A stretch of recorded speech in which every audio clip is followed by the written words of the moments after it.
कभी सोचा है कि एक बेटी जिसे अपने पिता की छत्र छाया में सुरक्षित महसूस करना चाहिए, वही अगर उनकी सबसे बड़ी दुश्मन बन जाए तो क्या होगा? एक मासूम से दिखने वाली 15 साल की लड़की जिसने अपने ही पिता की जान लेने की साजिश रची, लेकिन क्यों? प्यार के लिए या आजादी के लिए? ये कहानी आपको अंदर तक हिलाकर रख देगी। नमस्कार, स्वागत है आपका द माहौर शो पर, जहां हम आपको सच्चे अपराध की कहानियां सुनाते हैं। आज हम बात करने जा रहे हैं बेंगलुरु में हुए एक ऐसे हत्याकांड की जिसे सुनकर आपका विश्वास इंसानियत से उठ सकता है। जय कुमार जैन राजस्थान के एक सफल बिजनेसमैन जिन्होंने बेंगलुरु में अपनी जिंदगी बसाई थी। आलीशान बंगला, खुशहाल परिवार और एक सफल कारोबार। एक बेटा, एक बेटी और एक प्यार करने वाली पत्नी।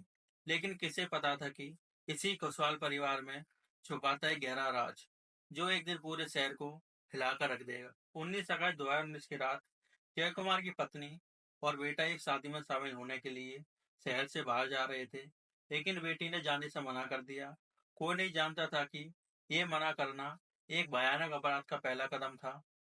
रात के 12 बजे घर के अंदर घातक साजिश का खेल शुरू हो चुका था। एक 15 साल की बेटी ने अपने पड़ोसी दोस्त प्रवीण को घर बुलाया। नींद की गोलियां पहले ही दूध में मिला दी गई थी।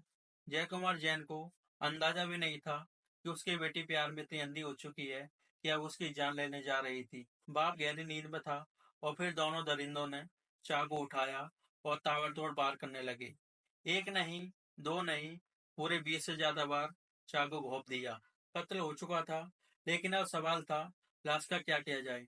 लाश को छुपाना आसान नहीं था, इसलिए दोनों ने उसे बाथरूम में डाल दिया और सुबह होने का इंतजार करने लगे। सुबह 7 बजे लड़की निकली, पास की दुकान से 3 पानी की बोतल खरीदी, पर उसमें पानी नहीं, पेट्रोल भरा।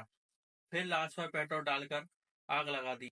10:30 बजे बगल से उठते धुएं को देख पड़ोसियों को शक हुआ, लेकिन जब वो पास गए तो वहां से एक लड़की भागती हुई निकली, चीखते हुए, कोई मेरे पापा को बचाओ। लेकिन क्या ये डर था या सिर्फ एक नाटक? शुरुआती जांच में ऐसा लगा कि कोई बाहरी शख्स घर के अंदर घुसा और हत्या कर दी, लेकिन पुलिस वालों को छोटी सी बात अजीब लगी। प्रवीण के पैरों का जला हुआ हिस्सा ऊपर जला, नीचे नहीं। अगर उसने चप्पल पहनी थी तो पूरे पैर जलने चाहिए थे। बस यही छोटी सी गलती दोनों को ले डूबी। जैसे ही कॉल रिकॉर्ड्स खंगाले गए, एक खौफनाक सच्चाई सामने आई। रात 10 बजे से 2 बजे तक 10 से ज्यादा बार कॉल्स हुई थी।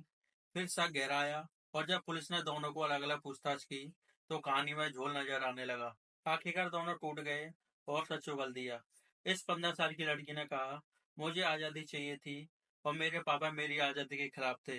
हद देखिए, एक बेटी को जो प्यार, परवरिश और सुरक्षा दे रहा था, वही बेटी अपनी आजादी की चाहत में इतनी अंधी हो गई कि उसने अपने पिता की ही जान ले ली। ये कहानी सिर्फ एक हत्या की नहीं, बल्कि उन खतरनाक ख्यालों की भी है जो गलत संगति, सोशल मीडिया और बिना सोचे समझे फैसलों से पैदा होते हैं।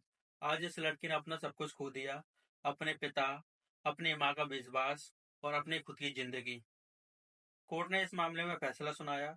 प्रवीण और इस लड़की दोनों को दोषी पाया गया। एक की आजादी के लिए की गई हत्या जिंदगी भर की कैद बन गई। दोस्तों, क्या ये लड़की बाकी आजादी चाहती थी या फिर एक जुनूनी ख्याल का नतीजा था? क्या माता पिता की रोक टोक गलत थी या फिर बच्चे बिगड़ चुके हैं? कमेंट करके अपनी राय बताएं। और अगर ऐसी सच्ची घटनाओं की कहानियां सुनना चाहते हैं तो चैनल को सब्सक्राइब करना ना भूलें।